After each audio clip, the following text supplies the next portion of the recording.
এই ভিডিওতে আমরা দেখব কিভাবে অনেকগুলা পিডিএফ ফাইলকে একটা পিডিএফ ফাইলে রূপান্তর করা যায়, যেটাকে আমরা মার্জ পিডিএফ বলি। এখানে আমার কতগুলো পিডিএফ ফাইল দেখতে পাচ্ছেন, বিভিন্ন স্যালারি শিট বা হাউস রেন্ট। এই পিডিএফের ভেতরে অনেকগুলো পেজ আছে, যেমন এটার ভেতরে 2টা পেজ আছে এবং এটার ভেতরে প্রায় 8টা পেজ আছে।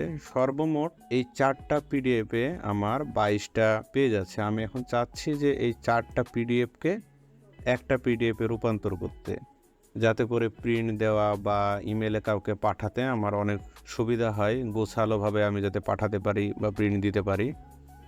তো এটার জন্য আমাদের প্রথমে যেটা করতে হবে, একটা ওয়েবসাইটে যেতে হবে। ওয়েবসাইটের নাম ilovepdf.com। আমরা এই ওয়েবসাইটে আসার পরে এর নিচে দেখতে পাবো যে মার্জ পিডিএফ একটা অপশন আছে, এখানে ক্লিক করব।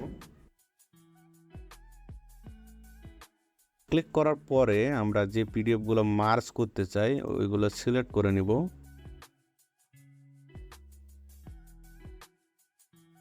ওকে, দেন আমরা এখানে কিছু কাজ করতে পারি, যেমন আমরা রিঅ্যারেঞ্জ করতে পারি। যদি আমি চাই যে প্রথম যে ফাইলটা আছে এটা আমি সবার শেষে নিয়ে আসবো, তাহলে এটা নিয়ে আসা যায়।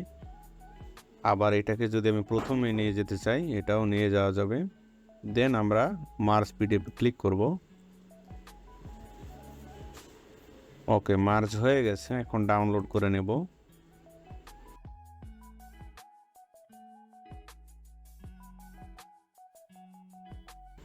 এখন ওপেন করলে আমরা দেখতে পাবো যে 22টা পৃষ্ঠায় একটা পিডিএফে চলে আসছে।